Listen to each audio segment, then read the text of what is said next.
question is to Sushanta. In your presentation, you mentioned some existing policies under which you will give 20% and 15% subsidy if you are in a zone C or zone D kind of thing, right?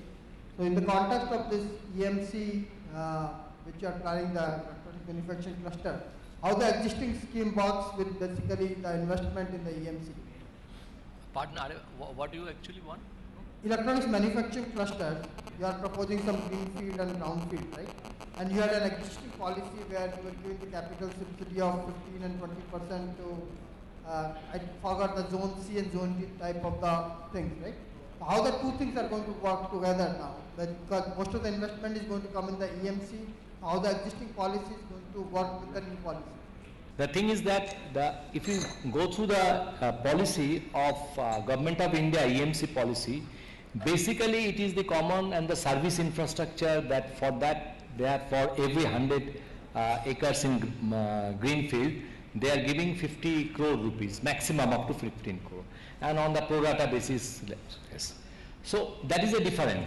What we are, the capital investment, one thing is capital investment, the other is the electricity they will be consuming, they will have the electricity duty remission, the employment generation subsidy. So the employment generation subsidy will be linked to the number of employees they are giving. So the parameters are quite different.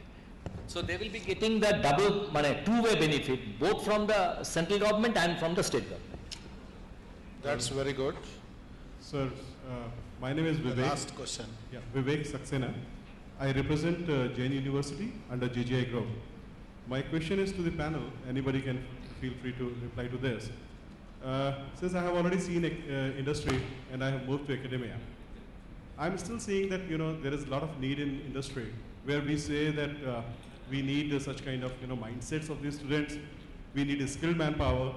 But what is that which we are doing for the students in terms of providing them hands-on internships or some kind of support over there to the students, those who are still in the engineering? I'm not talking about the finishing schools.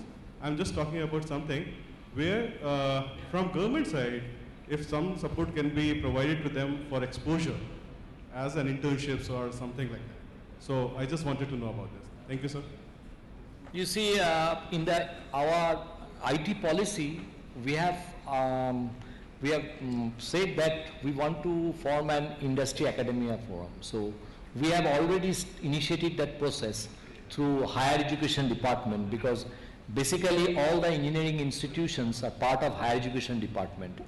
And we have also written a letter and initiated a process with the chairman of the Higher Education Council. What are the next steps that can be taken to make it more industry friendly? Just I am giving example, it's just a bit out of context, but let me give that example. In the animation and gaming sector, it was said that there is no recognized university degree. Only yesterday we only learned that in Karnataka there is one. Now they have done recognized undergraduate degree, a graduation degree for the animation and gaming. So we are also trying to introduce.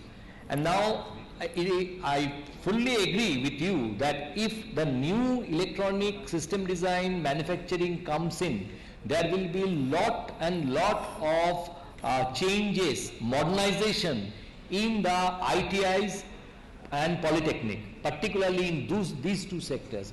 And that is part of the development and the modernization program that the ITIs and the polytechnics are doing under the Government of India. But it will need more synergy, no doubt about it. And it is on the local basis, what the electronic manufacturing industry coming to particularly say Kerala, that will depend on that. It will depend what the ITIs in the Kerala will be taking up, and what in West Bengal it might be quite different. Thank you very much. I think we need to close the session now, and I thank you both the panelists for giving the perspective from their own states how this industry can be nurtured and in cooperation with IESA and the Government of India. Thank you, ladies and gentlemen. Before we leave the panelists, I would request Mr. Ravi Pagar to kindly come over and give away the mementos to all the esteemed speakers. First of all, to the moderator, Mr. P.V. Naidu. We wish we had more time, but in the interest of time, I think the panelists will be available offline. So kindly, in the interest of the photograph, we request the panelists to kindly go over to the left side of the podium. Yeah.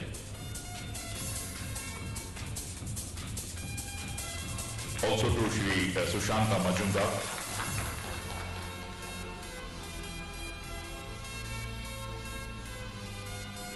And also to Mr.